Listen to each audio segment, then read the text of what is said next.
Aborto legalizado. Casamento homossexual aprovado. Proibição de exibir símbolos religiosos.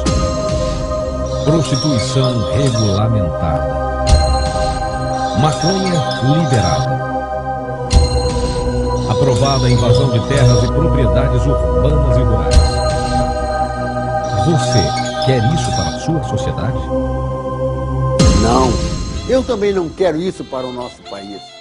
Mas estas e outras questões fazem parte da decisão do governo no Decreto 7.037, de dezembro de 2009, assinado pelo Presidente da República, e poderão ser legalizadas, atropelando a própria Constituição brasileira.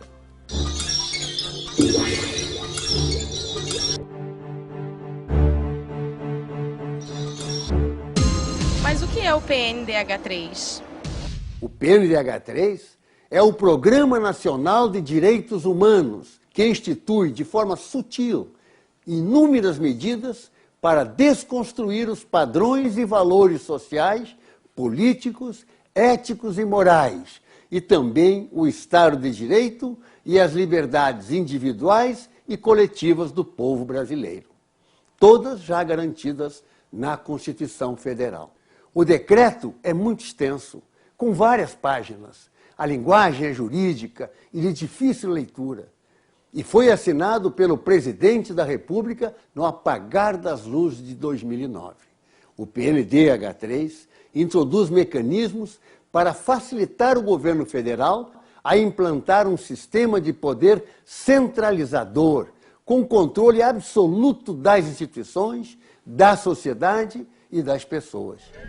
O novo decreto de direitos humanos do governo federal é criticado pela sociedade e até mesmo por ministros de Estado. A lei estabelece censura aos meios de comunicação, atenta contra o direito de propriedade e a liberdade religiosa. Especialistas consideram o projeto o primeiro passo para um regime ditatorial. A nova lei que o presidente Lula assinou sem ler passou pelo crivo direto da ministra da Casa Civil, Dilma Rousseff, virtual candidata do PT à presidência da República, dos ministros da Justiça, Tarso Genro, da Comunicação Social, Franklin Martins, e dos Direitos Humanos, Paulo Vanucci. É um emaranhado de artigos e parágrafos que muitas vezes ataca a Constituição. O decreto provocou duras críticas da sociedade e uma forte reação dentro do próprio governo.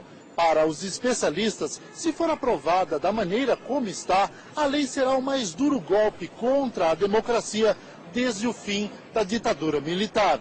Ives Gandra Martins é um dos mais conceituados juristas internacionais. Ele é autor de mais de 300 livros sobre direito, sozinho ou com outros autores, com obras publicadas em 19 países.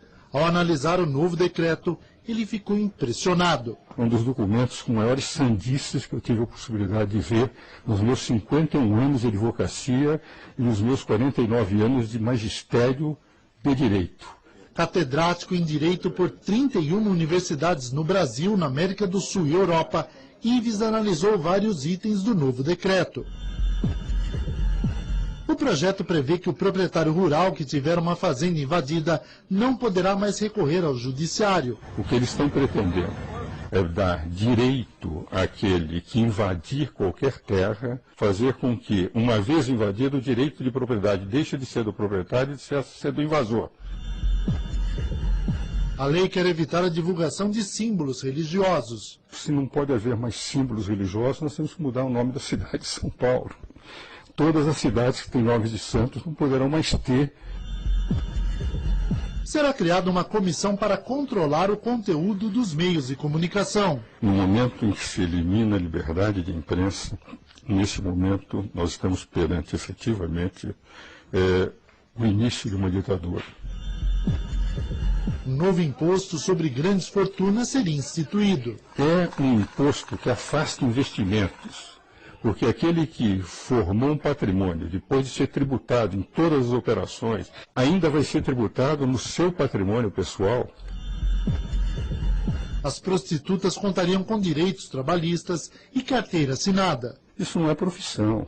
Na prática, o que Os verdadeiros direitos humanos é tirar essas moças do que elas estão fazendo e dar profissões dignas a elas. Os responsáveis pela tortura durante a ditadura militar seriam julgados. Já os guerrilheiros, que também torturaram, ficariam livres de qualquer punição. Torturador de esquerda é um santo. Torturador de direita é um demônio. É um decreto preparatório para um regime ditatorial. E pensava-se que o tal Programa Nacional de Direitos Humanos só criava atrito com o Ministério da Defesa e os militares. Mas agora se percebe que o estrago é mais amplo. O decreto que veio do Ministério da Justiça e da Secretaria de Direitos Humanos, sob o pretexto de direitos humanos, além disso, provoca reações da livre iniciativa e interfere na liberdade de imprensa. Pelo que se destacou até agora, está eivado de propostas totalitárias já conhecidas. Segundo a Confederação da Agricultura, agride o agronegócio e até procura restringir a justiça na retirada de invasores de terras. Para a Confederação, é uma plataforma ideológica inspirada no MST. Quanto à liberdade de imprensa, é mais uma ofensiva entre tantas que já se chocaram com a Constituição e o Supremo, que não admitem censura. Enfim, vai se percebendo por que pegaram o presidente atarefado com a Conferência do Clima e no exterior para assinar o calhamaço. O presidente já explicou ter assinado o decreto com pressa e sem tempo de conhecer os detalhes. Ainda bem. Mas a sociedade já está se dando conta e começando a se manifestar. O que se acha dentro da cabeça de um velho comunista? Primeiro, a data, 1950, em pleno stalinismo, papéis mofados, exatamente como este programa de direitos humanos, bonito por fora e soviético por dentro. Primeiro, eles querem rever a lei da anistia para crimes de 40 anos atrás. Hoje, os generais do Exército têm 50 anos, eles nem sabem direito o que foi a ditadura, enquanto os comunas do governo continuam com cabeça de 60 anos atrás. Outro absurdo, o MST pode invadir o que quiser e a polícia tem de negociar depois. Senhores, por favor, parem de derrubar laranjais. Ó, senhor João Pedro Stedley, se o senhor não se incomodar, poderia parar de destruir a Vale e a Aracruz? E o desejo maior, dominar a imprensa. Isso não sai da cabeça dos comunas do executivo. Eles têm ódio à democracia, desconfiam da sociedade, de nós, se acham acima e só pensam naquilo. Controle, controle, liberdade. Para quê? Dizia Lenine. Esse programa só vai servir para a campanha eleitoral, para fingir que intenções são realizações. Este programa é disfarçadinho, cheio de pequenas picadas. Enfia uma repressãozinha ali, uma proibiçãozinha acolá e pronto. É um pretexto cheio de casquinhas de banana para a sociedade democrática escorregar. Só isso. Como se não bastassem as agressões às liberdades democráticas embutidas no programa de direitos humanos, que provocaram indignação no país, vem agora uma nova escaramuça autoritária patrocinada pelo governo Lula. Desta vez o disfarce é uma política nacional de cultura, mas o objetivo, claro, é intimidar, controlar, amordaçar o direito de expressão. Mais um projeto insano gerado no coração deste governo, de onde tem saído uma hostilidade marcadamente ideológica aos alicerces de uma sociedade aberta. Desde o mais elementar sentido de propriedade, no campo ou na cidade, até a fundamental liberdade de expressão. As bizonhas atitudes do presidente Lula, ora dizendo que não leu o que assinou, ora desconversando e fazendo piadas com coisa séria, são atitudes que desrespeitam a sociedade. Um abuso flagrante de sua invejável popularidade. Presidente, não se brinca com a Constituição de um país. Esta é a opinião do Grupo Bandeirantes de Comunicação. A legalização do aborto significa que a interrupção da gravidez pela mulher não é mais crime. Isso o PNDH3 está permitindo que seja feito. Nós vamos chegar ao absurdo de que será crime você interromper a gravidez de um mico-leão dourado, por exemplo, e não será crime interromper a gravidez de um ser humano, que nós sabemos que a vida começa na concepção. E a partir da fecundação, qualquer interrupção será, sim, assassinato. E deve ser crime. Esta é a nossa luta. Não permitir que seja liberado o aborto no Brasil.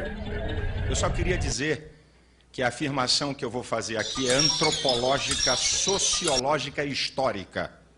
Foi a partir da Reforma Protestante de 1517 que se produziu ciência no mundo e tirou o mundo do obscurantismo.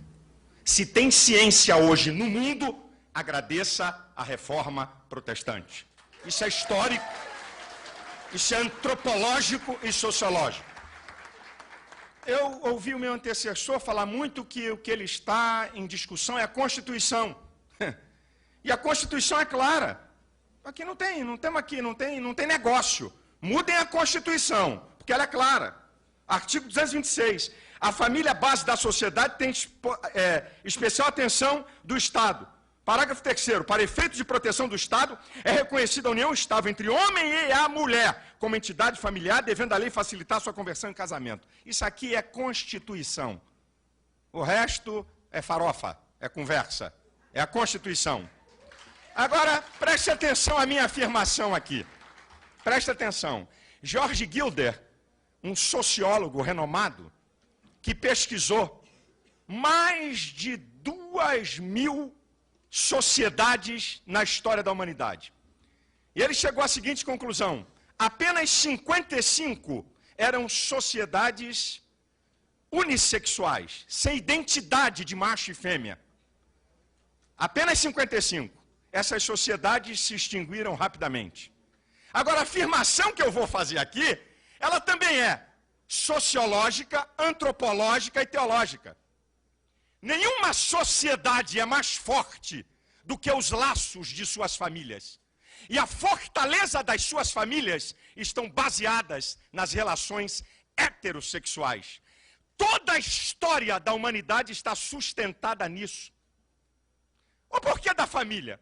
Porque só a família pode perpetuar a espécie através da prole. E isso só é possível através das relações heterossexuais. Essa estratégia camuflada para destruir a família deve ser rechaçada plenamente por esta Casa Legislativa.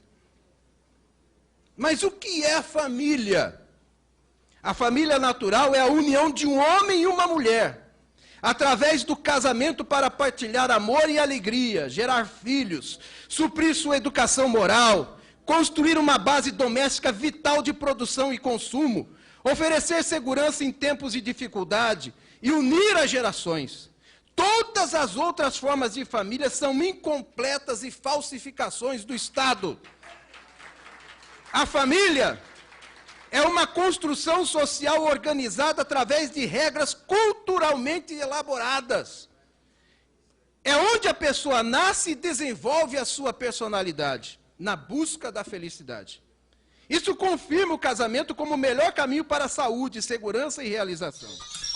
O PNDH3 é um programa autoritário, representa a desconstrução da democracia brasileira em direção a um Estado ditatorial, onde o governo controla tudo e o povo não tem voz.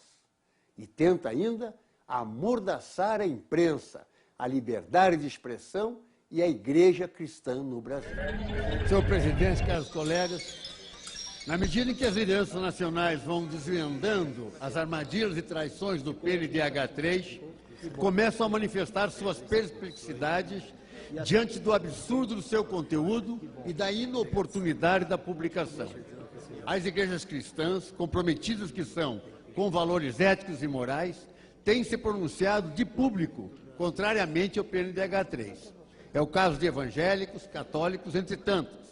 Quero registrar, porque é densa e oportuna, a nota oficial de importante representação da Igreja Católica no Rio de Janeiro, vazada nos termos do anexo que peço que Vossa Excelência me autorize que fique registrado nos anais da Casa. Muito obrigado. O que podemos fazer para mudar isso?